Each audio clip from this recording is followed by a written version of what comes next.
je sais que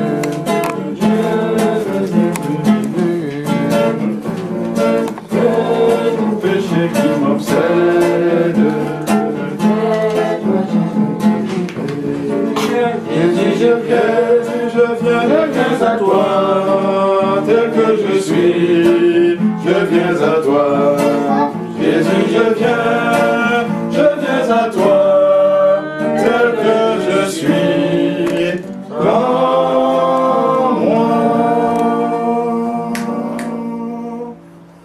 Amen. Nous bénissons encore le nom du Seigneur pour le partage de sa parole. Le Seigneur est bon et il sait exactement ce dont nous avons besoin en ce moment. Nous avons commencé à écouter, à être attentifs à la voix du Seigneur pendant que nous étions en train d'adorer.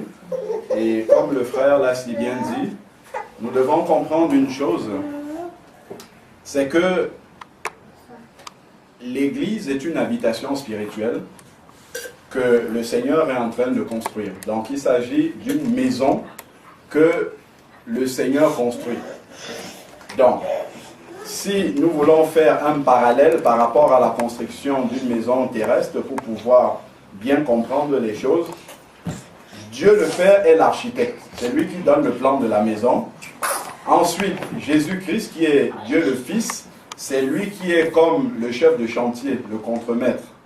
Et ensuite, le Saint-Esprit est celui qui construit vraiment l'édifice. Le Saint-Esprit est comme le maçon, le plombier, et ainsi de suite. Donc, lorsque une âme est sauvée, le Saint-Esprit prend cette âme-là et la range dans les murs de l'habitation spirituelle. Donc, ce sont des pierres vivantes que le Saint-Esprit prend. Donc, pourquoi pierre vivante? Nous savons, quand nous lisons, c'est dans Colossiens 2 au verset 13, où il nous est dit que nous étions morts à nos offenses. Hein? Et il nous a fait vivre, il nous a rendu la vie. Il nous a rendu la vie en pardonnant ces offenses-là. Donc, ce que j'aimerais déjà souligner d'entrée de jeu, c'est qu'il faut savoir que tous ceux qui sont là dehors, tous ceux qui sont dans le monde, qui n'ont pas le Seigneur Jésus-Christ dans leur cœur, ce sont des personnes qui sont mortes pour Dieu. Et il y a deux catégories de personnes qui vivent sur la terre. Il y a des personnes qui sont mortes, c'est celles qui n'ont pas le Seigneur Jésus-Christ en elles. Et il y a des personnes qui sont vivantes, ce sont ceux que Jésus a rachetés de la mort en les scellant du Saint-Esprit. Parce que c'est le Saint-Esprit qui rend la vie. Donc voilà pourquoi les pierres que le Saint-Esprit rajoute dans les murs de l'habitation spirituelle sont des pierres vivantes. Donc nous sommes chacun et chacune des pierres vivantes qui devions constituer le corps de Christ. Alors, l'habitation spirituelle qui est en réalité, il faut comprendre que si nous sommes des pierres vivantes, ça veut dire effectivement que nous devons vivre. Amen. Le Seigneur ne prend pas des personnes qui étaient mortes, leur rend de la vie et nous laisse comme ça dans le corps de Christ pour que nous attendions les bras croisés le retour de Jésus. Nous avons un travail à faire. Le Seigneur a un plan pour nos vies, pour chacune de nos vies. Et ce plan-là, c'est pour aider justement à la construction, la suite de la construction de cet édifice-là. Nous sommes ces pierres vivantes-là qui devront aller chercher le matériel pour ramener maintenant à celui qui construit réellement la maison. Ramener ce matériel-là pour que le Saint-Esprit ensuite transforme ce matériel et que ce matériel devienne une pierre vivante. Parce qu'au départ, si vous voyez dans la construction d'une maison, le fer à béton, par exemple, qui est utilisé pour la construction d'une maison, le fer à béton, c'est quelque chose qui ne vit pas. C'est quelque chose c'est un matériel qui n'a pas de vie. C'est comme ça que sont les personnes qui sont mortes et qui n'ont pas Jésus. Mais lorsque nous allons les chercher, nous les ramenons, nous leur annonçons la parole de Dieu. À ce moment-là, le Saint-Esprit prend le relais maintenant pour transformer ce matériel-là qui n'avait pas de vie en une pierre vivante et qu'il rajoute dans l'édifice. Et ça, on doit l'avoir compris immédiatement au moment de la conversion. Nous ne sommes pas des chômeurs dans l'œuvre de Dieu. Il n'y a aucun chômage. L'œuvre de Dieu est justement là où il y a le plein emploi. Il y a l'emploi pour tout le monde. Tout le monde est enrôlé. Si nous entrons dans le corps de Christ et nous pensons que nous allons croiser les mains et attendre les bénédictions, mes chers amis, nous sommes déjà à côté du plan de Dieu. Attention, nous sommes à côté du plan de Dieu. Dieu attend des choses et nous aurons des comptes à rendre au Seigneur par rapport au travail que nous avons fait. Lorsque nous lisons dans 1 Corinthiens, c'est dans 1 Corinthiens 3 où il nous est parlé de nos œuvres qui vont être passées au travers du feu. Même ceux qui sont sauvés vont devoir passer au tribunal de Christ. Je crois que c'est dans 2 Corinthiens 5 au verset 10 où il dit nous allons tous passer devant le tribunal de Christ qui n'est pas un tribunal de jugement, mais par contre les œuvres que nous avons faites étant déjà sauvées vont être passées au crible. Même si nous n'avons rien fait déjà, nous savons déjà que nous allons être sauvés comme au travers du feu, sans récompense. Par contre, ceux même qui ont fait des choses pour le Seigneur, inspirés par le Saint-Esprit, ces œuvres-là vont également passer au scanner dans le tribunal de Christ, passer au scanner du Seigneur. Et le Seigneur va chercher, va demander quelles sont les motivations de ces œuvres-là. Parce qu'il y a beaucoup de personnes qui vont dire, nous avons bâti des églises, nous avons conduit 1000 âmes au Seigneur, ainsi de suite. Mais le Seigneur va dire, mais quel était votre but? Qu'est-ce qui inspirait justement ces œuvres-là que vous avez accomplies, soi-disant en mon nom? Est-ce que c'était la recherche de la gloire personnelle ou est-ce que c'était la recherche de l'argent, hein? Ou est-ce que c'était la recherche de l'honneur? C'est tout cela qui va passer au crible. Voilà pourquoi le Seigneur dit, c'est pas tous ceux qui disent Seigneur, Seigneur, qui entreront dans mon œuvre. En ton nom, nous avons fait ceci. Le Seigneur ne dit pas, ce que vous avez fait en mon nom, je ne vous ai pas demandé de le faire. Mais vous l'avez fait, mais de la mauvaise des façons, parce que vous n'êtes pas mes ouvriers, je ne vous connais pas. Donc nous avons besoin de faire le travail du Seigneur de la manière que le Seigneur nous donne dans sa parole. Nous ne pouvons pas commencer à faire l'œuvre du Seigneur comme nous voulons. Nous ne devons pas le faire, sinon nous travaillons en vain. Voilà pourquoi nous devons toujours choisir le modèle biblique pour faire le travail du Seigneur. Maintenant que nous avons compris que lorsque le Seigneur nous sauve, il nous donne un esprit justement de service. Il donne à chacun un ministère pour pouvoir aider à la construction de cette maison spirituelle-là. Nous devons maintenant demander, Seigneur, quel est le modèle? Comment est-ce que je dois faire pour pouvoir construire cette maison spirituelle? Et nous allons voir justement le modèle du serviteur de Dieu selon la parole de Dieu. Le modèle même du serviteur de Dieu. Nous savons que les apôtres ont fait des choses ainsi de suite. Mais les apôtres imitaient quelqu'un, comme Paul a dit, soyez mes imitateurs, comme moi-même je suis l'imitateur de qui? De Christ. Voilà, c'est Christ qui est le plus grand, enfin en tout cas le modèle du serviteur de Dieu dans la parole. Donc nous allons voir justement le service au regard justement de comment Jésus a fait son ministère. Donc, nous allons commencer par une petite lecture, juste un verset, dans Luc 1 au verset 35. Luc 1, verset 35. Parce qu'il y a des étapes qu'on brûle. Il y a des étapes qu'on brûle dans le service du Seigneur et après on ne se rend pas compte pourquoi ça ne marche pas.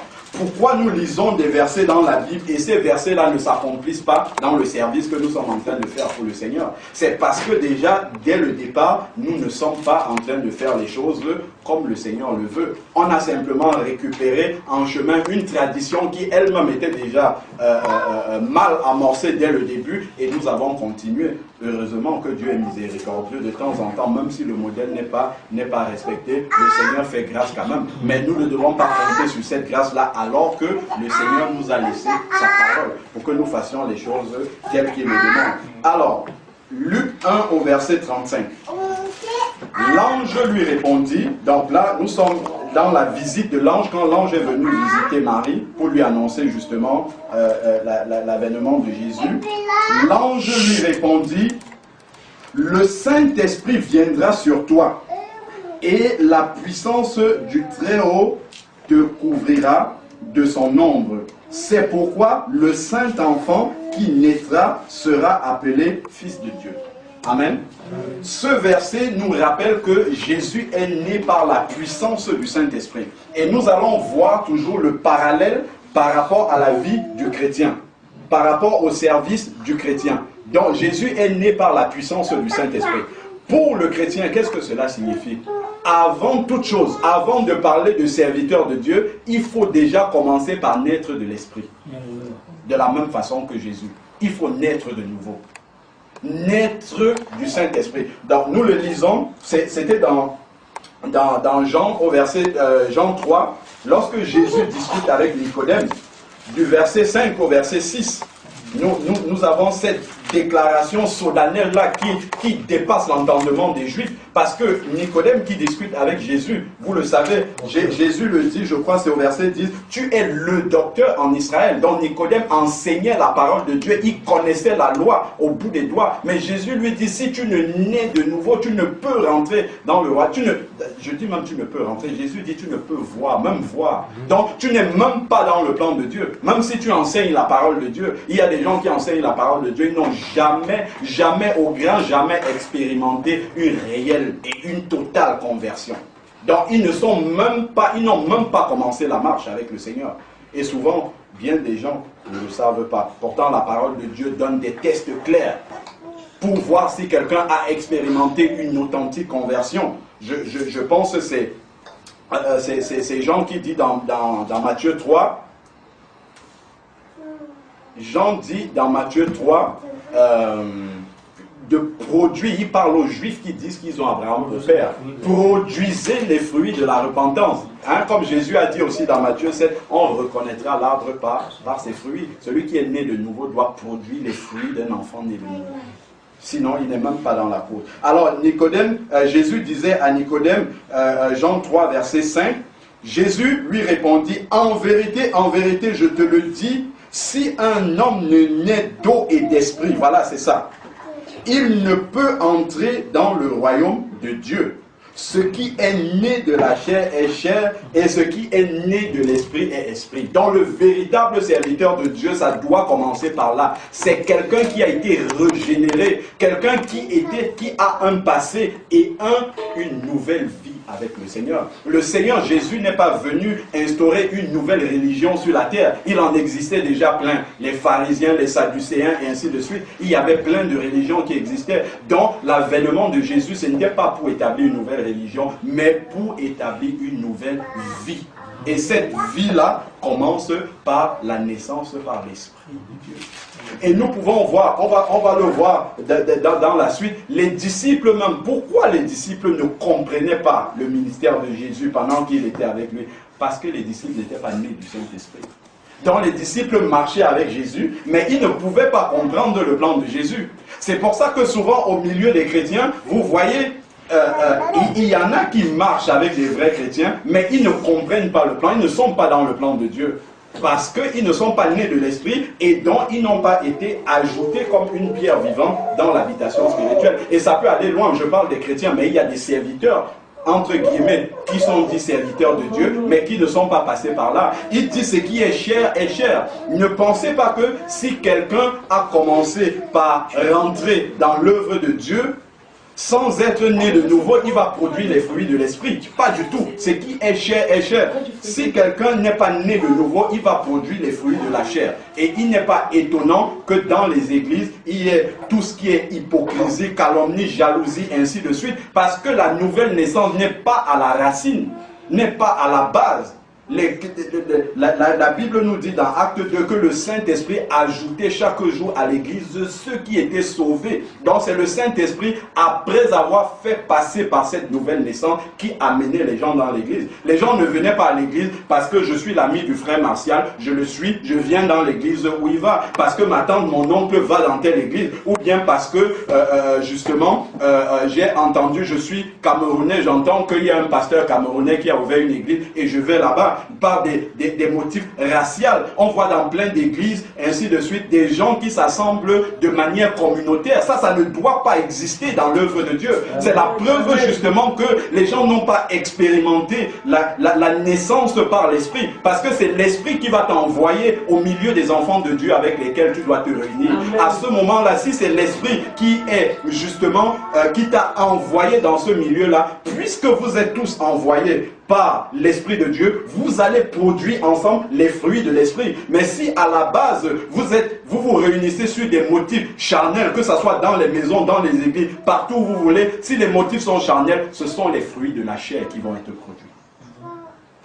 Et on va entrer comme ça dans le ministère déjà par la chair et on va produire les résultats de la chair. Et ça ne doit étonner personne. C'est pour ça qu'on doit revenir. C'est pas pour rien que nous voyons Jésus qui est né par la puissance du Saint-Esprit. Le chrétien doit aussi naître par la puissance du Saint-Esprit. La nouvelle naissance doit être à la base de tout. Je le disais tantôt, les disciples ne comprenaient pas le plan de Jésus parce qu'ils n'avaient pas expérimenté la nouvelle naissance. Avançons un peu dans Jean 20. Jean 20 après la résurrection.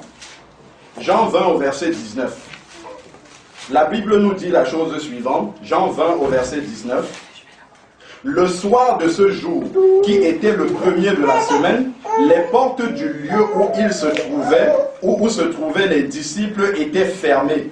Par crainte qu'ils avaient des Juifs, Jésus vient et debout au milieu d'eux, il dit que la paix soit avec vous. Verset 20. Quand il eut dit cela, il leur montra ses mains et son côté. Les disciples se réjouirent en voyant le Seigneur. Verset 21. Jésus dit à nouveau, que la paix soit avec vous. Comme le Père m'a envoyé, moi aussi je vous envoie. Vous voyez l'ordre de mission? Jésus est en train de donner déjà l'ordre de mission à ses disciples. Comme le Père m'a envoyé, moi aussi je vous envoie. Voilà l'ordre de mission qui est en train d'arriver. Regardez juste ce qui vient après. Verset 22. Après ces mots, il souffla sur eux et dit, recevez le Saint-Esprit. Vous ne pouvez pas aller en mission si vous n'avez pas reçu le Saint-Esprit, si vous n'êtes pas né de nouveau. C'est à ce moment-là, quand ils ont expérimenté la nouvelle naissance par le Saint-Esprit que Jésus a insufflé, a soufflé en eux, c'est là qu'ils ont commencé à comprendre le plan de Dieu.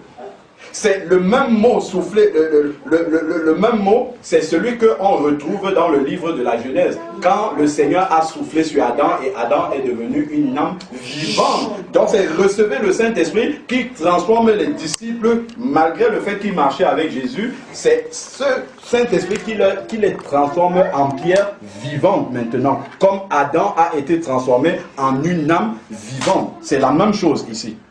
Voilà, donc c'est à ce moment-ci, quand ils ont reçu le Saint-Esprit, que maintenant, ils ont commencé à comprendre quel était le but de la venue de Jésus, quelle était l'orientation de son ministère, quelle était leur nouvelle tâche maintenant, parce qu'ils avaient à la base reçu le Saint-Esprit. Donc ça, c'est quelque chose d'important. Ça ne sert à rien de dire, j'ai 40 ans, 50 ans dans le ministère, si à la base la nouvelle naissance n'était pas là. On le voit dans plein de dénominations. Les gens n'ont jamais expérimenté la nouvelle naissance. Leur vie n'a jamais été changée, n'a jamais été transformée. D'année en année, de décennie en décennie, ils reproduisent les mêmes choses. Donc, ce sont des ministères qui travaillent en vain. Donc, parce que ce n'est pas basé sur le modèle biblique. Donc, nous allons avancer un petit peu. Donc, sachons aussi qu'une fois que le Saint-Esprit vient en nous, nous devons lutter pour garder le Saint-Esprit en nous jusqu'à la fin. Parce que souvent, certains disent, bah, une fois qu'on est dans le corps de Christ, c'est fini, on est sauvé. N'attristez pas le Saint-Esprit.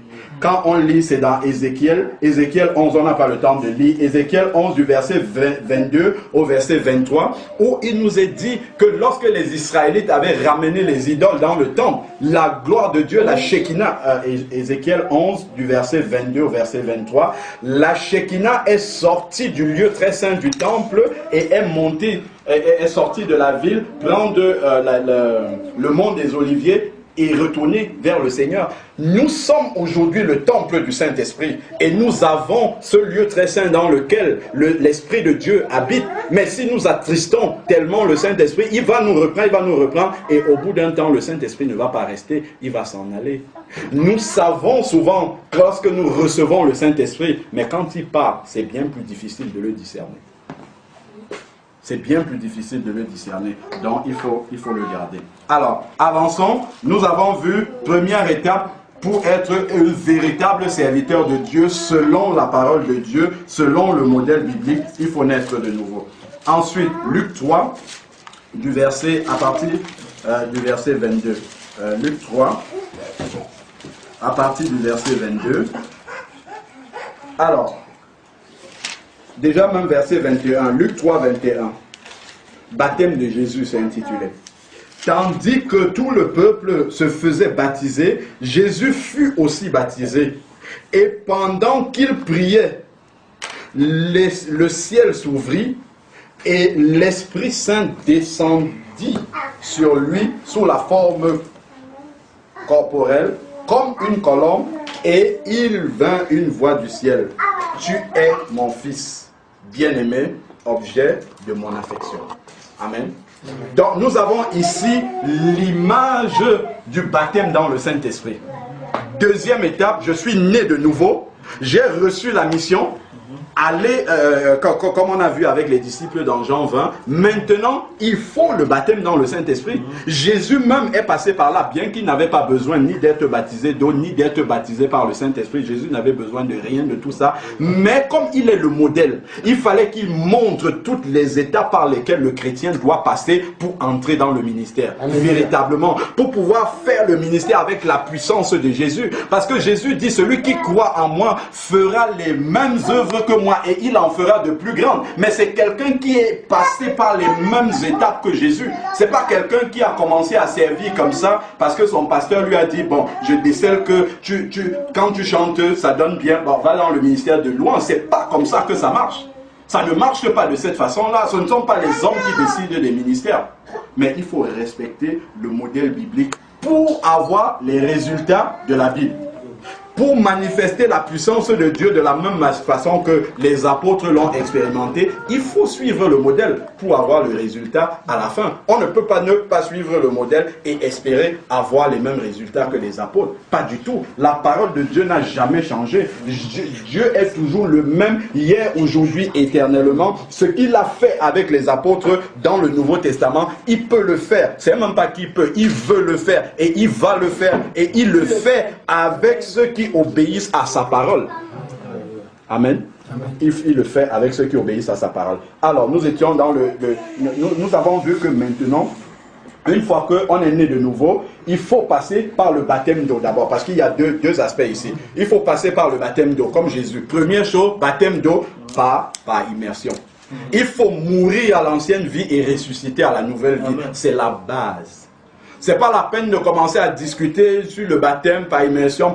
La Bible le dit clairement, on peut le lire, quand Jésus est sorti de l'eau. Donc c'était par immersion, mort à l'ancienne vie, résurrection à une nouvelle vie. Sinon ça ne sert à rien. Si vous commencez à combattre avec la parole de Dieu, c'est même pas la peine. Vous n'aurez jamais les résultats que Jésus et les apôtres ont expérimentés. Ce n'est pas la peine. Donc il faut respecter ce que la parole de Dieu nous dit. Donc baptême d'eau par immersion, mort à l'ancienne vie, résurrection à une nouvelle vie et le baptême dans le Saint-Esprit.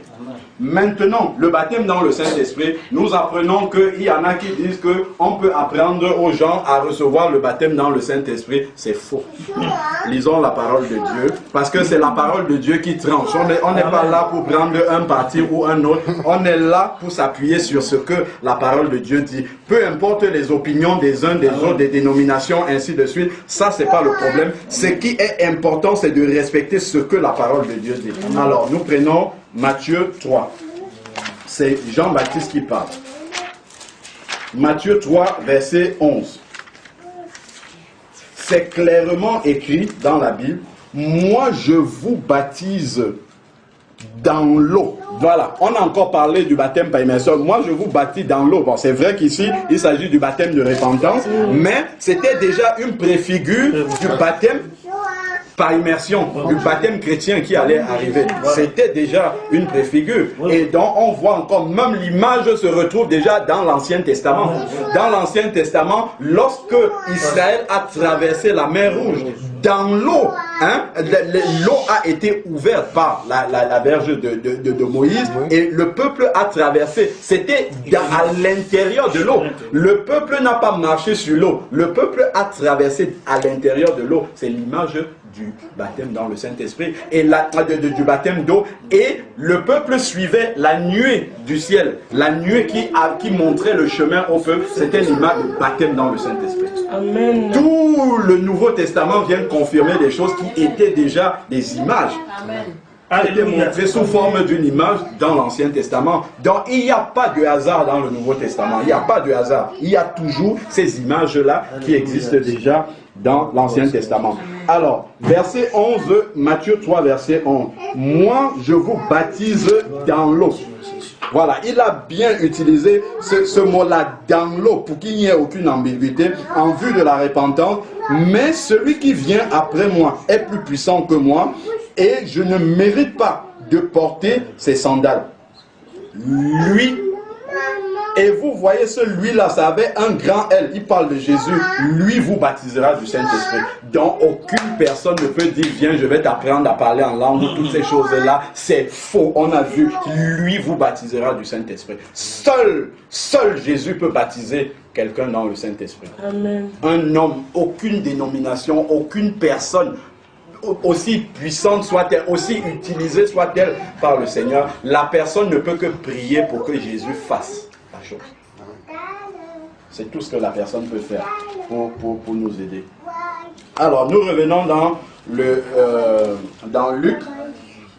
Nous étions dans Luc 3. Nous allons voir comment justement le ministère de Jésus est en train de se mettre en place pour comprendre de la façon dont nous aussi nous devons marcher.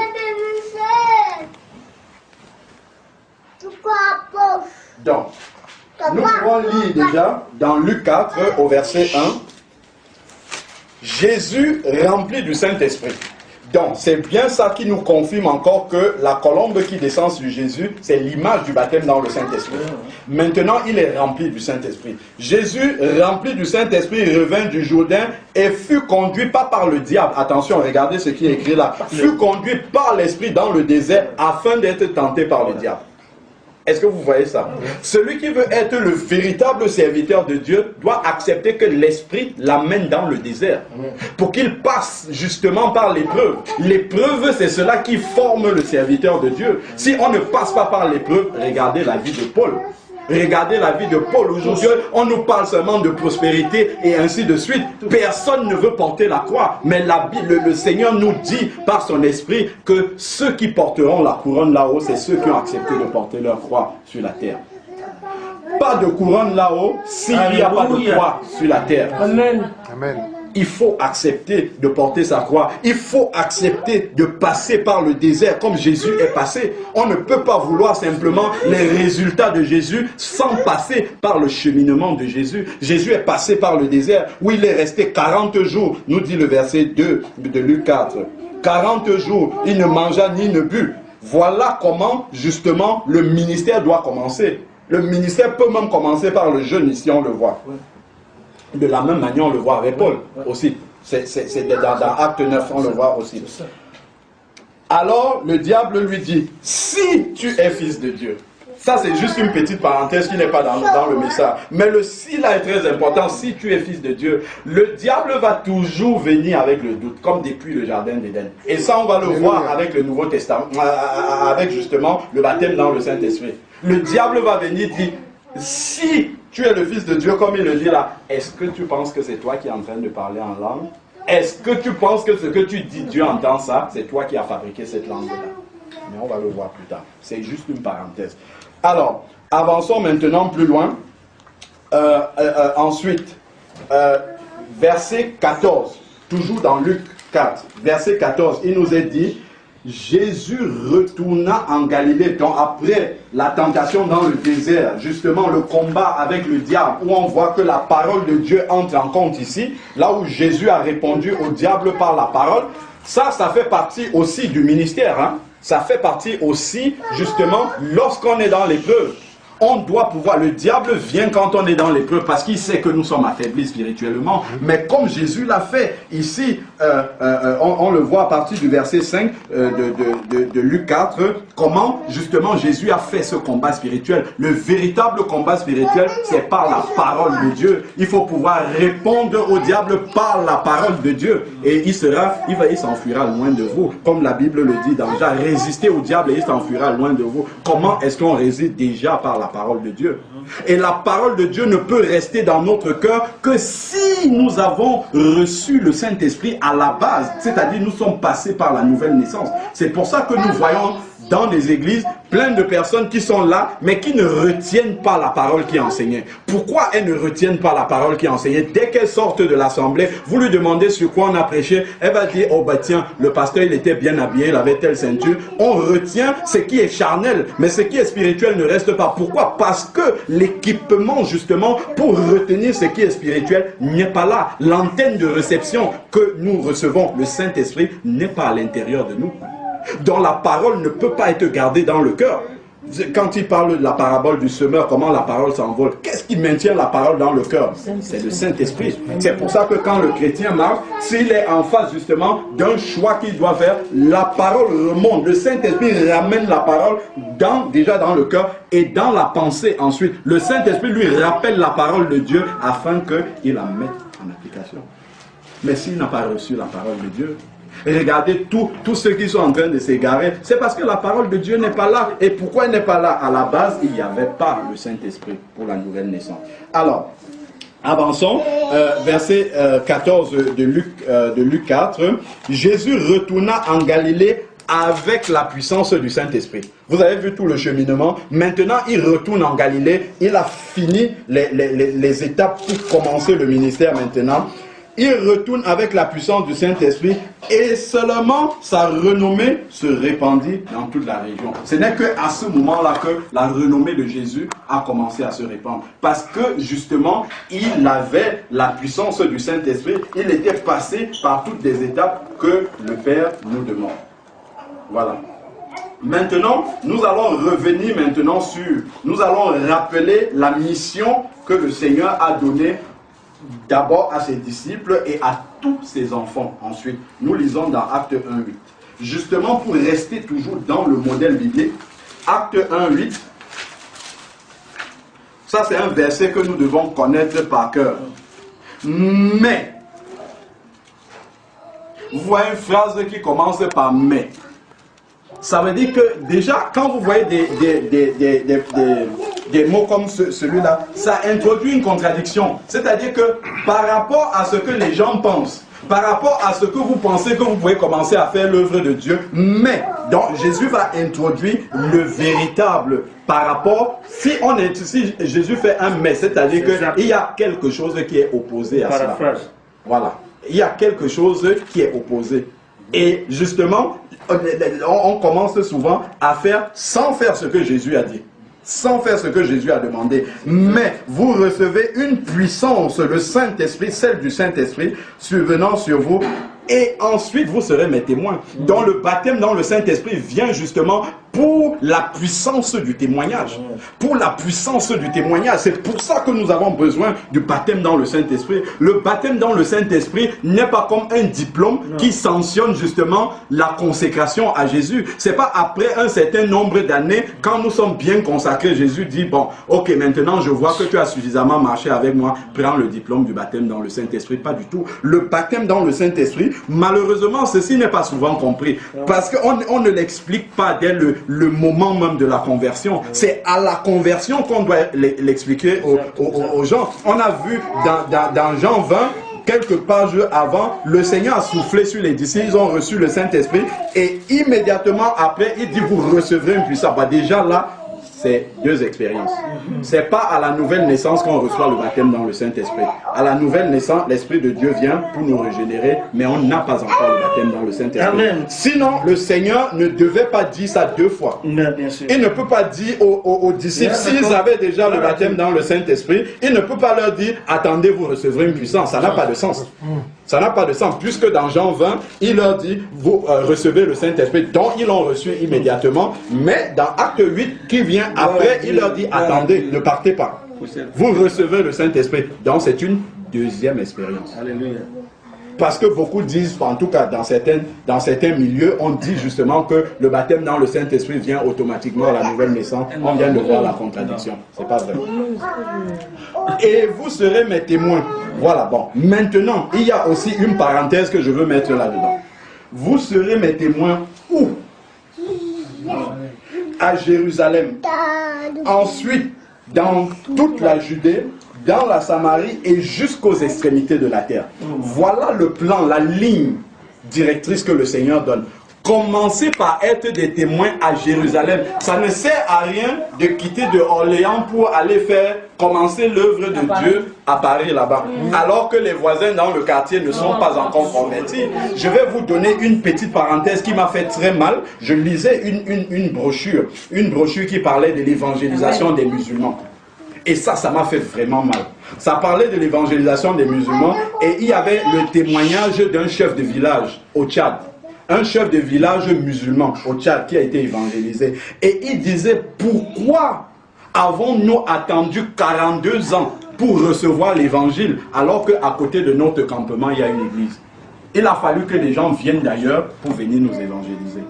Le rôle de l'église, c'est d'être un témoin là où vous êtes d'abord. Il faut d'abord que l'évangélisation soit finie à Jérusalem pour aller ensuite dans toute la Judée et en Samarie. Donc on parle de... C'est comme des cercles concentriques. On commence par le premier cercle, ensuite on va un peu plus loin et ainsi de suite. C'est comme ça que ça marche. On ne commence pas par aller faire loin, sauf si vraiment le Saint-Esprit dit quelque chose de précis. Et voilà. Mais sinon, le modèle biblique, le travail commence à Jérusalem. À Jérusalem. Si les chrétiens sont mis, par exemple, comme nous ici en France, c'est déjà pour évangéliser les Français dans nos villes, là où nous sommes. On doit d'abord commencer par ce travail. On ne doit pas aller chercher les gens en Afrique et tout. En Afrique, il y a des gens pour faire le travail là-bas.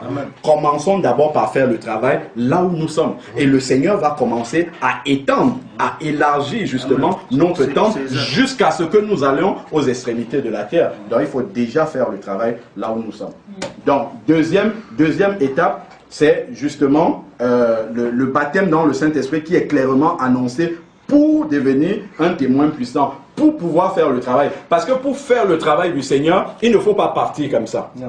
Les disciples ne devaient pas partir comme ça. Ils devaient attendre l'équipement. Il faut avoir l'équipement pour aller faire le travail. Si tu n'as pas l'équipement, par exemple, s'il pleut à l'extérieur, tu dois aller faire un travail dans le jardin. Si tu n'as pas les bottes, tu vas mal travailler. C'est normal. Si tu vas faire ce travail sans l'équipement que Jésus t'a donné, tu ne pourras pas faire le travail de façon convenable. C'est pour ça que les apôtres veillaient à ce que, dès la conversion des gens, que le baptême dans le Saint-Esprit soit avec eux. Pourquoi? Parce que la construction de l'Église en dépendait totalement. Pour pouvoir être un témoin puissant, il faut justement que cet équipement soit avec nous. Sinon, on va ramer. C'est comme quelqu'un qui a Internet, au lieu d'utiliser l'ADSL ou la fibre optique pour aller vite, il continue à utiliser le modem téléphonique.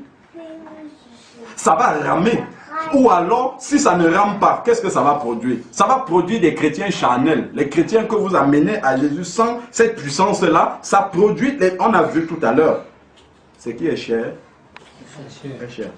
Ça va produire la chair. Donc, le baptême dans le Saint-Esprit est très important. Juste une petite parenthèse. Pour recevoir le baptême dans le Saint-Esprit, la préparation, on a vu, toujours dans Acte 1, puisque nous y sommes, je vais le lire rapidement.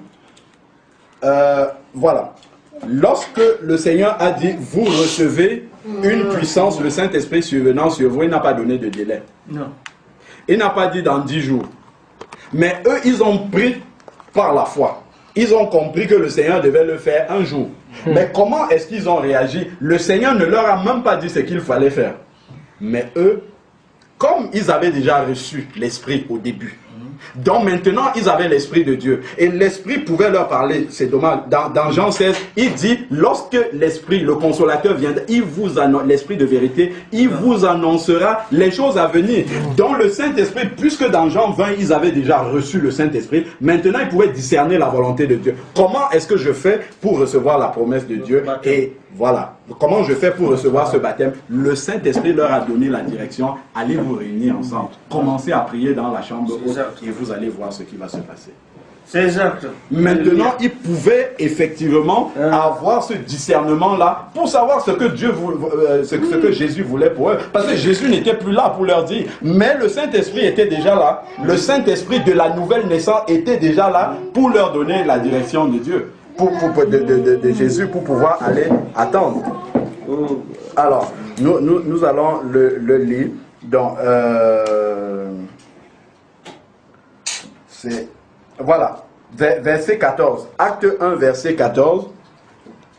Tous, d'un commun accord, persévéraient dans la prière avec les femmes, avec Marie, mère de Jésus, et avec ses frères. Donc, ils se sont mis ensemble pour persévérer dans la prière. Donc ça, c'était le plan du Saint-Esprit, pour attendre le baptême dans le Saint-Esprit. Et mais ça, c'est le Saint-Esprit qui a insufflé à chacun, ou alors qui a insufflé à une personne, et le Saint-Esprit a confirmé dans le cœur des autres que réunissons-nous ensemble dans la chambre haute, dans la prière, unis d'un commun accord. Donc il faut l'unité pour ça. Donc l'unité, et maintenant le Seigneur va accomplir, et on va alors lire maintenant l'accomplissement qui est venu 10 jours après dans Acte 2. Donc c'est de cette façon-là. Et vous voyez que les disciples ont tout abandonné. Ils ne savaient pas jusqu'à quel moment la promesse devait s'accomplir. Mais ils ont laissé la pêche qu'ils faisaient. Ils ont tout laissé. Ils se sont concentrés dans la prière jusqu'à ce que... C'est comme si pour eux, la vie s'arrêtait avant le baptême dans le Saint-Esprit. Et c'est même d'ailleurs ça, la vie s'est arrêtée jusqu'à ce que le baptême dans le Saint-Esprit vienne pour que justement ils puissent continuer. Donc ça doit être cela, l'acharnement du chrétien pour recevoir le baptême dans le Saint-Esprit. Seigneur, je m'arrête d'abord. C'est ce que Linda a fait. Elle s'est arrêtée d'abord dans sa vie spirituelle. Elle dit, Seigneur, c'est ça maintenant.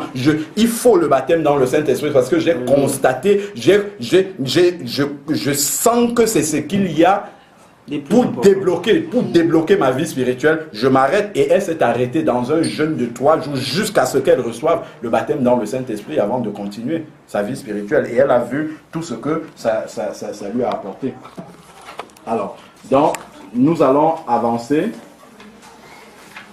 Sachons bien, dans Luc 11, comme le Seigneur nous dit, dans Luc 11, il y a cette image-là aussi, parce que justement, souvent, on se demande, mais est-ce que vraiment le Seigneur veut me baptiser dans le Saint-Esprit? Est-ce que je suis suffisamment plus... Le Seigneur veut.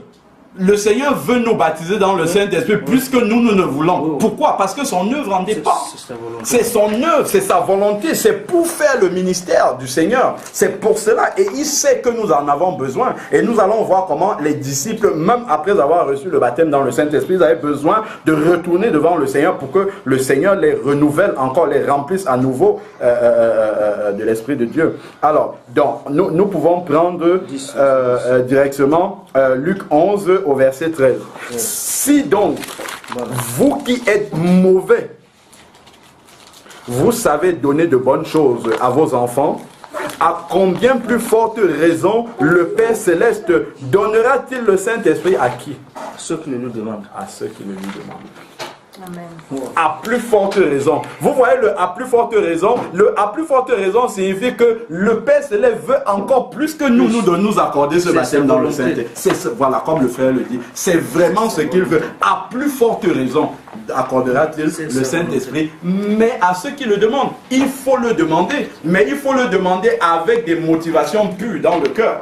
Parce que le baptême dans le Saint-Esprit n'est pas donné pour devenir plus grand que les autres. Au contraire, le baptême dans le Saint-Esprit est accordé pour devenir serviteur des autres. Ça, c'est ce qu'on ne comprend pas. Souvent, les gens recherchent le baptême dans le Saint-Esprit avec des motivations orgueilleuses. On veut devenir supérieur parce qu'on pense que être baptisé dans le Saint-Esprit signifie devenu super spirituel. Quand vous voyez dans certains milieux, quand quelqu'un parle en langue, il pense qu'il est super spirituel par rapport aux autres. Au contraire, il devient serviteur des autres parce qu'il a reçu un don qui doit être mis au service des autres. On va le lire dans 1 Corinthiens 14. C'est pour l'utilité commune, c'est pour le mettre au service des autres, pour aller gagner des âmes dehors. Et la motivation même dans le cœur pour recevoir le baptême dans le Saint-Esprit, ça doit être l'amour des perdus, puisqu'on va pour être un témoin. Dans la première chose même, d'abord, lorsqu'on veut recevoir le baptême dans le Saint-Esprit, si on n'a pas suffisamment d'amour pour les perdus, il faut commencer par prier pour que le Seigneur nous mette l'amour de ceux qui sont perdus dehors. C'est la première chose.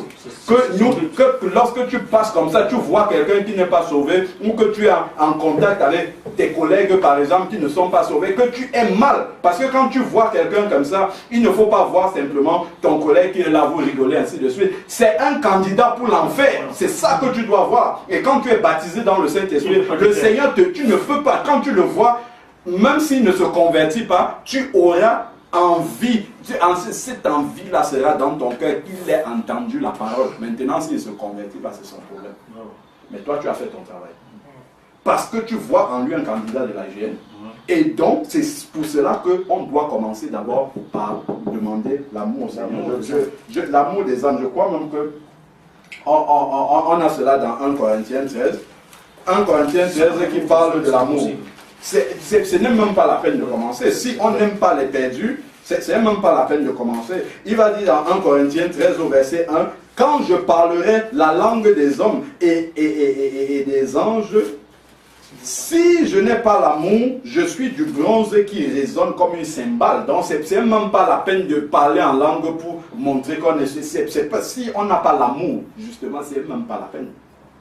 Parce qu'on le fait justement pour que le Seigneur nous aide à aller sauver les âmes, nous communique, on va voir plus tard des prophéties, tout ça pour l'utilité commune. C'est au travers de cela que ça vient.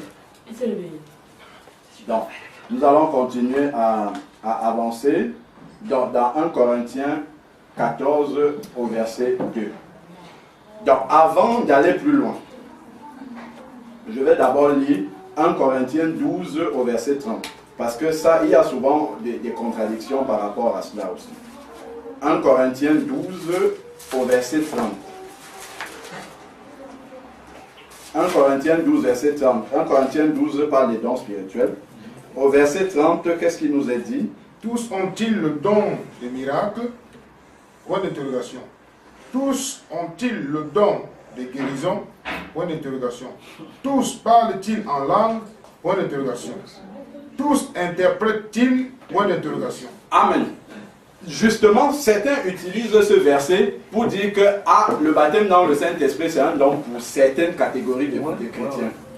Bon, ça, justement, il y a besoin qu'on comprenne la différence.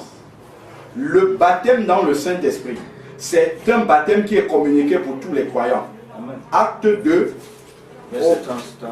Voilà, exactement. Merci, mon frère. Acte 2. Acte 2, verset 39. Bah, on peut même déjà lire 39. Acte 2, verset 39. Car la promesse, il parle du baptême dans le Saint-Esprit. Car la promesse est pour vous. Donc pour ceux qui étaient là, la génération là, pour vous, pour vos enfants. Hein? Et pour tous ceux qui sont au loin, nous qui sommes loin de Jérusalem là-bas, où ils ont reçu le baptême dans le Saint-Esprit, c'est aussi pour nous. Pour ceux qui, en Amérique, dans les Caraïbes, partout là-bas, c'est pour tout le monde. Hein? Pour ceux qui sont au loin, en aussi grand nombre. Donc il n'y a pas un petit nombre que Dieu a choisi pour leur accorder le baptême. Pas du tout. En aussi grand nombre que Dieu les appellera. Regardez, Dieu appelle tous ceux qui sont nés de nouveau. Donc tous ceux qui sont appelés par Dieu sont justement des candidats à qui Dieu veut communiquer le baptême dans le Saint-Esprit. C'est juste qu'ils ont de mauvais enseignements. Ils ne comprennent pas. Déjà la base même pour comprendre le baptême pour recevoir le baptême dans le Saint-Esprit, il faut comprendre à quoi ça va te servir. Si tu ne sais pas à quoi ça va te servir, ce n'est pas la peine de demander. Donc il faut commencer d'abord par cela. Parce qu'on pense seulement que bon, c'est pour parler en langue et ainsi de suite. On va voir, il y a un autre travail que le Seigneur attend justement que nous puissions le faire. Donc, le baptême dans le Saint-Esprit, c'est pour tout le monde. Et on a lu, que le frère Martial a lu tout le monde a-t-il le don des langues, et ainsi de suite. Il faut faire la différence entre le signe des langues et le don des langues. Le signe des langues est celui qui accompagne le baptême dans le Saint-Esprit quand quand le chrétien expérimente le baptême dans le Saint-Esprit. Ce sont de nouvelles langues qui viennent, c'est-à-dire qui se manifestent de deux façons. Soit c'est une langue qui existe parlée par les hommes, on l'a lu dans 1 Corinthiens 13, quand même je parlerai la langue des hommes. Dans le baptême dans le Saint-Esprit, il peut te communiquer une langue que il y a des hommes sur la terre qui entendent ça. Par exemple, le Seigneur t'envoie prêcher en Russie, tu n'as jamais appris le russe, il te met la langue russe directement, tu commences à parler et les Russes comprennent bien ce qu'il y a. Mais le Seigneur peut te faire parler aussi la langue des anges. C'est une langue que personne ne parle sur la terre, que seul lui comprend ce que tu es en train de dire. Donc il y a déjà cette diversité-là, il y a ces deux aspects-là, le signe des langues et le don des langues. Donc bon, la langue des anges et la langue des hommes. Maintenant, la différence entre le signe des langues, la langue, c'est la langue nouvelle qui est donnée au moment justement où le baptême dans le Saint-Esprit se manifeste, mais le don des langues, c'est autre chose. Dans 1 Corinthiens 12 parle du don des langues, ça c'est autre chose. Le don des langues, en fait, c'est le don de prophétie qui se manifeste en langue dans l'église. Quand quelqu'un parle en langue à haute voix, ça c'est le don des langues qui se manifeste, et il faut que l'église s'arrête et qu'on interprète ce qu'il dit. C'est deux choses totalement différentes.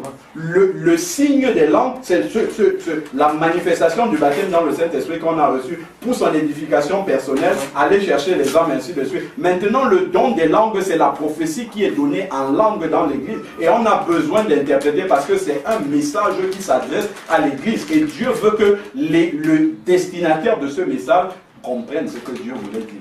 Et ça, tout le monde ne l'a pas. C'est un don que tout le monde n'a pas. Il y en a qui peuvent donner des prophéties en langue et interpréter, ou certains peuvent donner et d'autres interprètent, mais ça c'est un don spirituel particulier. C'est pas ça qui est le baptême dans le Saint-Esprit, pas du tout.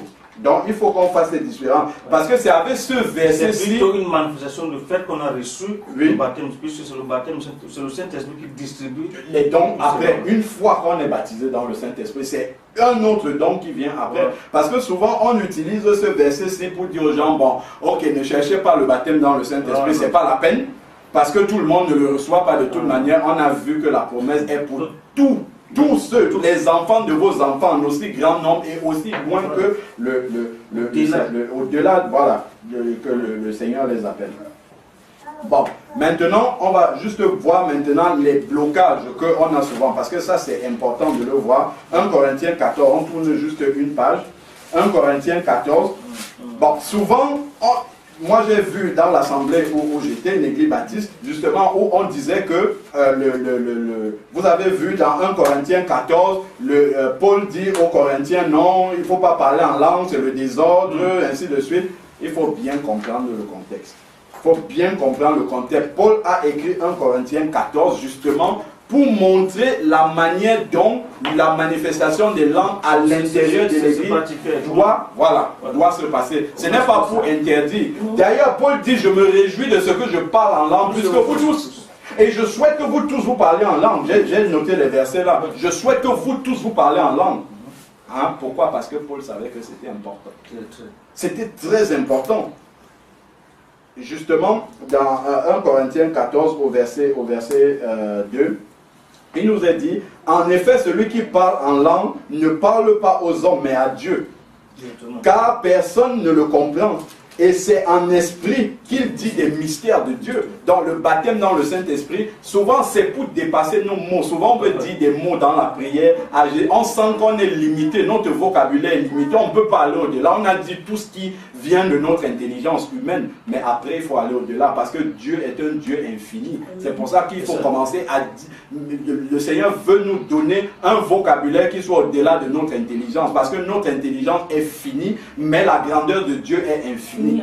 Voilà. Donc voilà pourquoi on a besoin de ces langues-là pour dire des mystères, des choses que notre intelligence humaine ne peut même pas concevoir. C'est pour ça qu'il parle, il dit des mystères de Dieu, mais Dieu comprend cette langue-là. Parce que quand on va recevoir le baptême dans le Saint-Esprit manifesté par le signe des langues, le diable, comme on a vu, il est venu voir Jésus, il dit à Jésus, si tu es le Fils de Dieu, alors que Jésus sait pertinemment qu'il est le Fils de Dieu, mais il vient mettre le doute. De la même façon, quand le chrétien va recevoir le baptême dans le Saint-Esprit manifesté par le signe des langues, le diable va venir, il va dire, est-ce que c'est toi qui as fabriqué la langue là, c'est pas Dieu qui te l'a donné, et ainsi de suite. Donc il faut bien, le diable va mettre dans la tête du chrétien, voilà, tu es ridicule, tu ne comprends même pas ce que tu dis. Qu'est-ce que tu dis? Ce que tu dis, c'est n'importe quoi. Dieu ne peut pas comprendre ça. C'est écrit ici, celui qui parle, personne ne peut comprendre. Donc c'est normal que tu ne comprennes pas ce que tu dis. C'est normal. Si tu comprends, il y a un problème d'ailleurs. C'est même pour ça que Jésus ne pouvait pas réellement manifester le baptême dans le Saint-Esprit par les langues, parce qu'il est Dieu, il comprend toutes les langues. C'est pour ça que son cas est différent. Parce que justement, il comprend toutes les langues. Alors que celui qui est baptisé dans le Saint-Esprit humain ne doit pas comprendre ce qu'il dit. Voilà, exactement. S'il y a besoin d'interpréter, parce que c'est aussi ça. Si peut-être ça se trouve, tu dis quelque chose, Dieu ne, c'est pas la peine que tu comprennes ce que tu es en train de dire, parce que c'est pas ce que tu es en train de dire, c'est quelque chose que Dieu doit directement. Comme les choses cachées sont à Dieu, les choses révélées. Voilà, ça c'est le verset justement auquel j'étais en train de penser. Amen. Justement, la recherche du baptême dans le Saint-Esprit, juste pour rappeler ce que je disais une fois à la maison, le Seigneur m'avait révélé en fait la nécessité justement de pouvoir prier en langue sur la rapidité avec laquelle l'exaucement de la prière arrive. Et il m'a donné l'image en informatique. Si aujourd'hui j'écris à ces deux sœurs, je leur envoie un mail à ces deux sœurs. Moi, j'ai ma boîte mail sur Hotmail. La sœur Emilienne a sa boîte sur Hotmail et la sœur Linda a sa boîte sur Yahoo. Je leur envoie un mail en mettant les deux en copie. La sœur Emilienne va recevoir en premier parce qu'elle est Hotmail comme moi. Donc ça reste sur le même serveur informatique alors que la sœur Linda va recevoir après parce qu'on sort du serveur informatique de Hotmail pour aller sur Yahoo. De la même façon, lorsque vous priez en français, votre prière arrive chez le Seigneur. Mais le fait de prier en langue, c'est une prière qui est directement inspirée par le Saint-Esprit. Or, le Saint-Esprit est Dieu. Amen. Donc, c'est comme si Dieu se priait lui-même. Donc, on reste à l'intérieur du même serveur. Donc, c'est pour ça que Jésus, quand Jésus priait, la prière de Jésus était instantanément exaucée. Pourquoi? Parce que Jésus est Dieu. Donc, sa prière arrivait immédiatement là où il faut pour être exaucé. Et donc nous devons comprendre aussi justement la richesse justement de faire une prière en langue. Donc ça c'est vraiment très important. C'est pas pour se vanter ou il faut laisser ça. C'est parce que c'est important, c'est nécessaire, c'est indispensable pour un véritable enfant de Dieu. Voilà. Alors donc ensuite, je donne les versets. 1 Corinthiens 14, on est toujours dans 1 Corinthiens 14, au verset 14, qu'est-ce qu'il dit? 1 Corinthiens 14, 14. Voilà. Et si Christ n'est pas... Attends. Car si je prie en langue, mon esprit est en prière. Mon intelligence demeure stérile. Voilà. Donc ça encore, ça appuie le fait que justement, quand je suis en train de prier en langue, mon esprit ne doit pas réfléchir pour comprendre ce que je dis. C'est même pas possible. Ce n'est même pas possible que l'intelligence humaine reçoive les choses de l'esprit. Il ne doit même pas chercher. Donc, c'est pour ça que ces versets-ci, il faut les connaître quand on va recevoir le baptême dans le Saint-Esprit. Parce que quand le diable va venir, on a vu le combat spirituel de Jésus avec le diable. Et Jésus répondait par la parole. Donc, il faut pouvoir répondre aussi par la parole. Dire au diable, c'est normal que je ne comprenne pas. Parce qu'il est écrit que lorsque je prie, mon intelligence est stérile. Et c'est l'esprit en moi qui est en train de prier. Donc, il faut connaître ces versets-là par cœur. Alors, donc, juste un verset qui nous dit, je l'ai dit tout à l'heure oralement, je veux juste confirmer par la parole de Dieu. Je confirme par la parole de Dieu dans 1 Corinthiens 14, toujours au verset 5. Je veux que vous parliez tous en langue, mais je veux encore que vous prophétisiez. Celui qui prophétise est plus grand que celui qui parle en langue, à moins que ce dernier n'interprète. Pourquoi il le dit? Parce que la prière en langue est d'abord pour l'édification personnelle, alors que la prophétie est pour l'église. Ça nous montre encore que la recherche de ces dons spirituels, ça doit d'abord être l'amour des autres. L'amour des autres, c'est ça. C'est-à-dire qu'il veut qu'on recherche un don qu'on peut directement mettre au service des autres. La prophétie.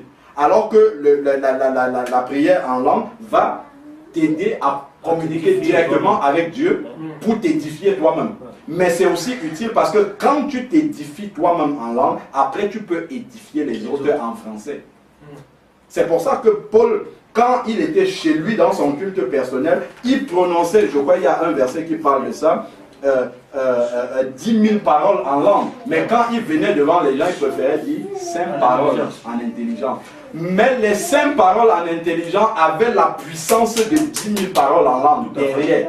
Il avait d'abord prié 10 000 paroles en langue dans son culte personnel, et quand il venait devant les gens, c'était avec la puissance du Saint-Esprit. Quand tu pries en langue, je t'assure que quand tu es devant quelqu'un, tu lui parles du Seigneur comme ça, en fait tu touches les cordes sensibles directement de la personne, parce que c'est le Saint-Esprit qui est en train de parler. C'est le Saint-Esprit qui est en train de parler. Et ainsi de suite. C'est pas pour rien que après le baptême dans le Saint-Esprit, dans Acte 2, quand Pierre descend dans la rue pour prêcher la parole de Dieu, il avait fini de parler en langue dans la chambre haute avec les autres disciples. Lorsqu'il descend maintenant dans la rue, qu'est-ce qu'il a dit de nouveau? Il n'a pas dit quelque chose de spécial, mais il y avait la puissance de conviction du Saint-Esprit qui était là-dedans. Et 3000 âmes se sont converties. De quelle façon? C'est ça qu'il faut voir. De quelle façon les 3000 âmes se sont converties? Les 3000 âmes, c'est eux aujourd'hui, ce sont les prédicateurs qui lancent l'appel. Mais lorsque on lit dans Acte 2 au verset 37, ceux qui étaient là ont demandé à Pierre, frère, que veux-tu que que nous fassions pour être sauvés? C'est-à-dire que c'est l'auditoire qui a lancé l'appel pour la conversion. Inversement à nous c'est le prédicateur qui lance l'appel. Mais la puissance du Saint-Esprit était tellement grande que c'est l'auditoire qui a lancé l'appel. Parce que la conviction de péché était là. Pourquoi? Il avait parlé en langue, dont la puissance de l'Esprit était dans sa prédication. Moi, je me rappelle que quand j'ai commencé à demander le baptême dans le Saint-Esprit au Seigneur, c'était pour la puissance de la prédication. Je demandais au Seigneur, baptise-moi dans le Saint-Esprit pour que lorsque je parle de ta parole, que les cœurs soient touchés, que ça parle directement, que ça soit l'Esprit de Dieu qui soit en train de convaincre les cœurs justement.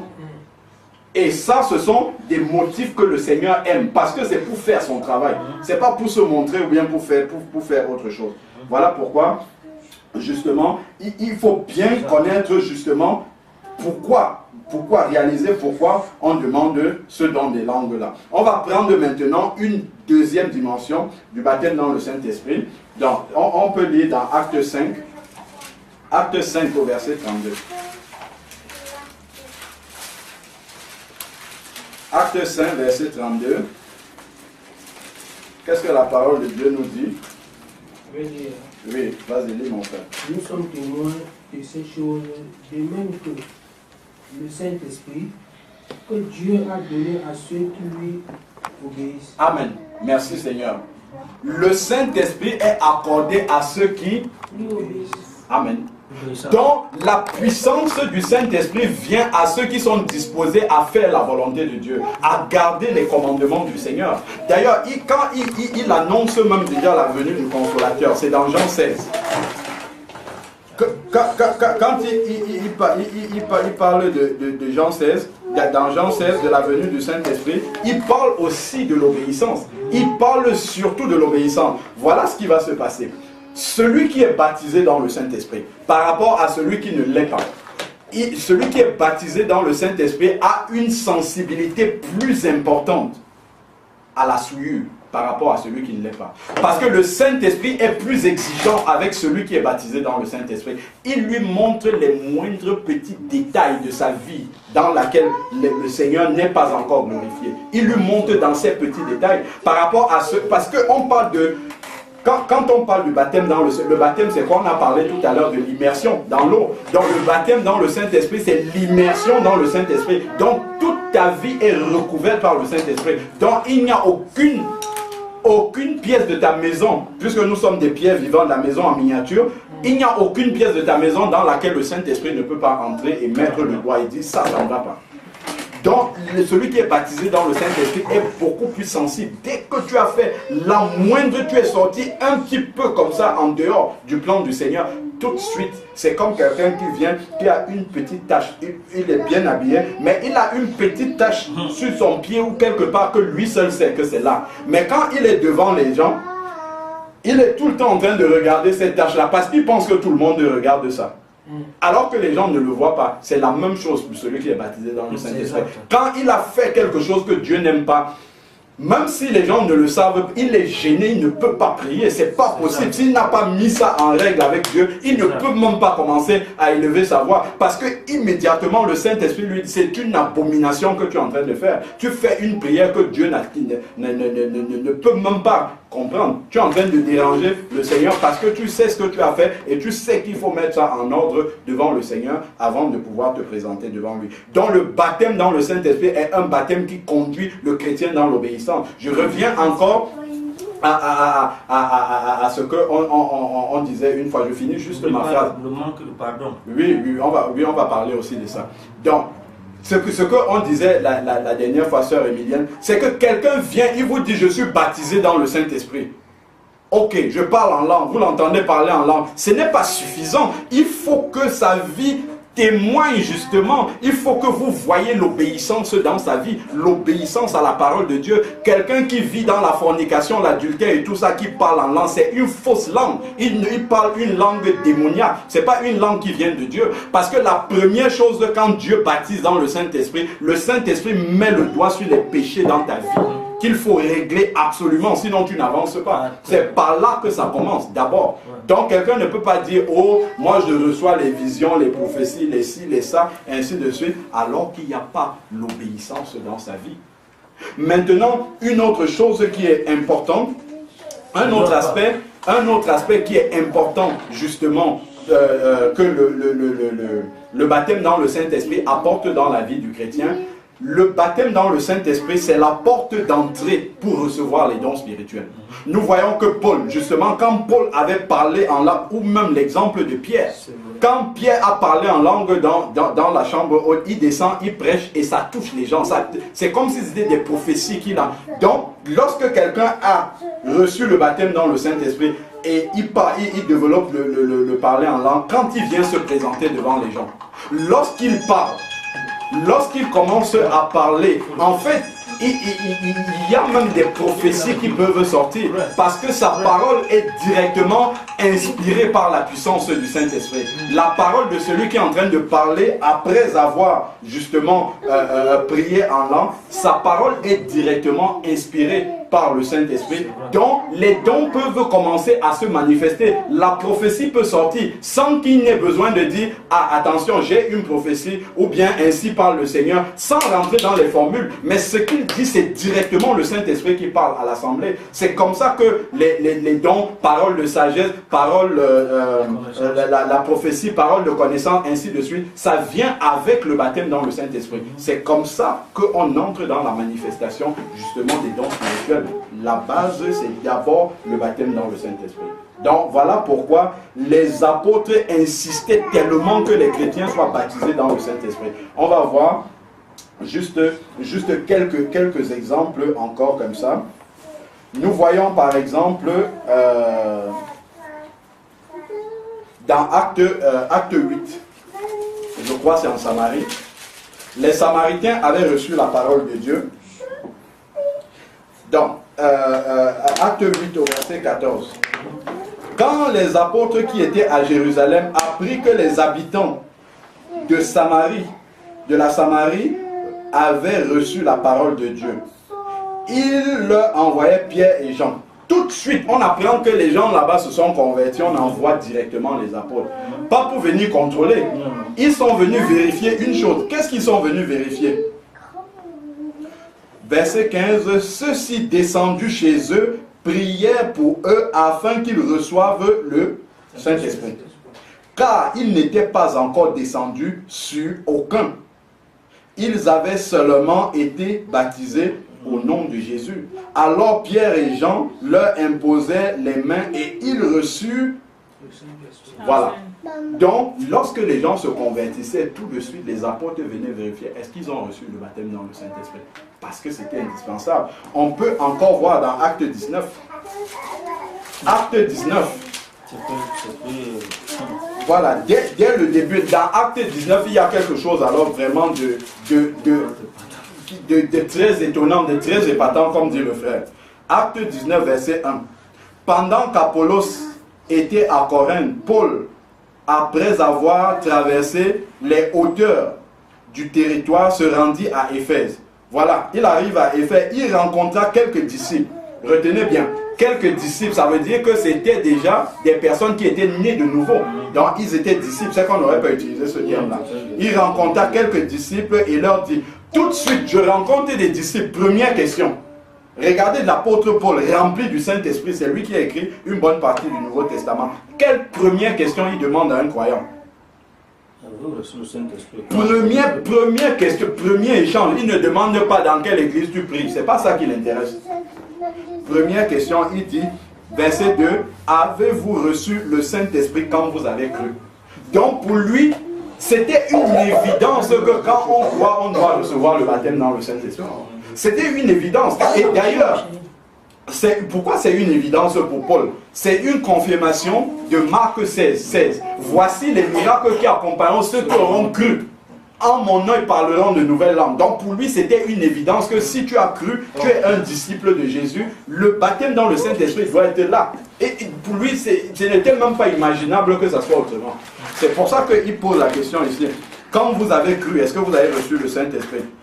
Il lui répondit, nous n'avons même pas entendu dire qu'il y ait un Saint-Esprit. Donc pour eux, c'était justement le fait qu'ils n'avaient pas entendu parler du baptême dans le Saint-Esprit. Tout simplement, c'est pour ça qu'ils étaient dans l'erreur. Donc encore ceux qui ont reçu de mauvais enseignements peuvent encore sur ce modèle-là, ces disciples-là, demander au Seigneur de les baptiser dans le Saint-Esprit parce que dès le début, ils n'ont pas compris quelle était la nécessité. Donc Paul a rectifié, on le voit, ce qui avait été mal fondé au départ.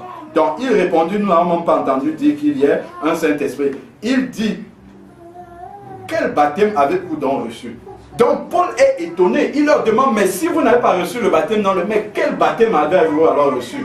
Donc il comprend tout de suite, il dit, ah tiens, si eux ils n'ont pas reçu le baptême dans le Saint-Esprit, ça veut dire que peut-être il y a un problème avec leur baptême d'eau.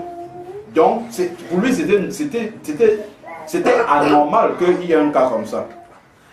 Il répondit, le baptême de Jean. Donc voilà, on comprend pourquoi ils avaient seulement été baptisés du baptême de Jean. Alors verset 4, alors Paul dit, Jean a baptisé du baptême de repentance. Il disait au peuple de croire en celui qui venait après lui, c'est lui, c'est-à-dire en Jésus. Sur ces paroles, il fut baptisé au nom du Seigneur Jésus. Donc il a d'abord commencé par remettre les choses en ordre. Vous n'avez pas encore été baptisé d'eau, on commence d'abord par là.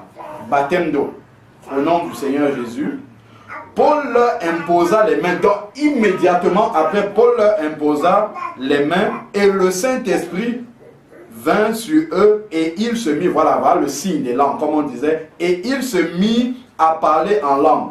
Et qu'est-ce qui suit après? Et à prophétiser. Souvent, le baptême dans le sein, la manifestation des langues est attachée à la prophétie. Pourquoi? Parce que immédiatement, quand on commence à parler en langue, nos paroles en français sont tellement inspirées que ça devient des prophéties en fait. Parce que c'est donné par le Saint-Esprit, les paroles en français. Donc voilà encore ce verset-là qui nous montre que justement, les dons spirituels viennent toujours avec commence par le baptême dans le Saint-Esprit. Verset 7. Tous ces hommes étaient au nombre de 12. Donc voilà encore un verset qui nous montre que Tous ont été baptisés dans le Saint-Esprit sans aucune exception. Dieu n'a fait exception de personne, n'a pas choisi. On voit même dans les 120 étaient réunis dans la chambre haute. Les 120 ont été baptisés parce qu'il y avait 100 langues de feu qui sont descendues sur eux. Dieu n'a pas choisi, ah toi tu es plus spirituel que l'autre, ok je vais baptiser le spirituel. Non, non, pas du tout. Dieu veut baptiser tous ses enfants du Saint-Esprit sans aucune exception. On le voit aussi quand Pierre est allé prêcher ce Corneille, je crois c'est dans Acte 10. On voit dans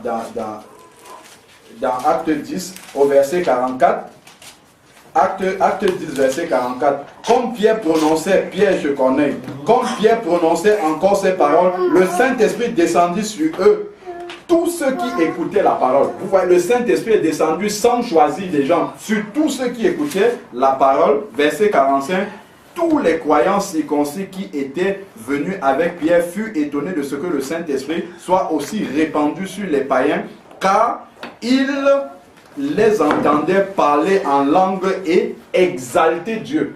Ils les entendaient parler en langue. Donc le signe des langues est ce qui permet de reconnaître justement que la personne a reçu le baptême du Saint-Esprit. Et qu'est-ce qu'ils faisaient? Ils exaltaient Dieu. Ça revient encore à ce qu'on disait tout à l'heure, que le baptême dans le Saint-Esprit manifesté par le signe des langues est également pour glorifier Dieu avec des expressions que notre intelligence ne peut pas concevoir. Donc c'est pour améliorer l'adoration aussi. Le baptême dans le Saint-Esprit, c'est aussi pour l'adoration. Dans la prière en langue, c'est bien, mais on peut aller plus loin aussi en chantant en langue. On peut chanter en langue. Et ça, c'est le summum même de l'adoration. Parce que c'est une adoration qui est directement inspirée par le Saint-Esprit. Lorsqu'on chante en langue, ça veut dire que ce sont des chants directement inspirés par le Saint-Esprit, par Dieu directement, ces chants-là. Donc le chant en langue, c'est le summum de ce qu'on peut offrir comme adoration au Seigneur. Donc voilà en gros ce que on peut dire sur le baptême dans le Saint-Esprit. Donc pour gagner du temps, je crois qu'on a compris que c'est quelque chose d'important. Maintenant chacun, si on n'a pas encore reçu ce don-là, sachez que c'est pour tout le monde. Qu'on se mette à genoux, qu'on prenne le temps avec le Seigneur comme les apôtres dans Acte 1 pour prier tous ensemble et demander au Seigneur de nous baptiser dans le Saint-Esprit parce que nous en avons besoin. Que le Seigneur soit glorifié et que sa parole continue à nous transformer et nous amener justement, nous mener dans le plan justement qu'il avait prévu de toute éternité pour nous. Ne passons pas à côté du plan du Seigneur à cause des enseignements faux des hommes qui nous disent que le baptême dans le Saint-Esprit n'est pas important. Nous avons vu à la lumière justement de la vie de Jésus que le baptême dans le Saint-Esprit est la clé même pour entrer dans le ministère auquel Dieu appelle sous le modèle de la parole de Dieu. Pas sous un modèle humain, mais sous le modèle de la parole de Dieu. Que Dieu soit béni. Soyez tous bénis, mes frères. Pour ceux qui verront cette vidéo, soyez tous bénis. Fléchissez les genoux. Cherchez la face de Dieu pour que Dieu vous accorde le baptême dans le Saint-Esprit. Mais ayez des motifs purs dans votre cœur. L'amour des âmes qui sont perdues. Le désir d'adorer Dieu dans une langue que vous ne comprenez pas. Dans une langue qui dit tous les mystères de Dieu que votre intelligence ne peut même pas concevoir. Et pour apporter à tous ceux qui sont autour de vous ce que Dieu vous donne au travers de la puissance de son esprit qui vit en vous. Soyez tous bénis au nom de Jésus. Amen. Amen. Alléluia. Amen. Après, effectivement, on pourra Alléluia. Amen. Amen. Alléluia. Amen. Amen. Voilà pourquoi l'Esprit du Seigneur m'a conduit ce matin. Alléluia. Que ce n'est pas ni moi, ni le frère, ni personne, c'est lui qui doit apporter l'exhortation de la part du Seigneur. Amen. Et voilà donc la preuve que Dieu parle lorsque ses enfants sont rassemblés. Alléluia. Amen. J'ai été béni, mais alors béni. Écoutez, vous savez que moi j'aime la vérité. Amen. Eh bien, c'est la première fois qu'un frère parle comme ça et que je vous dise que je suis béni. Amen. Et je vous dis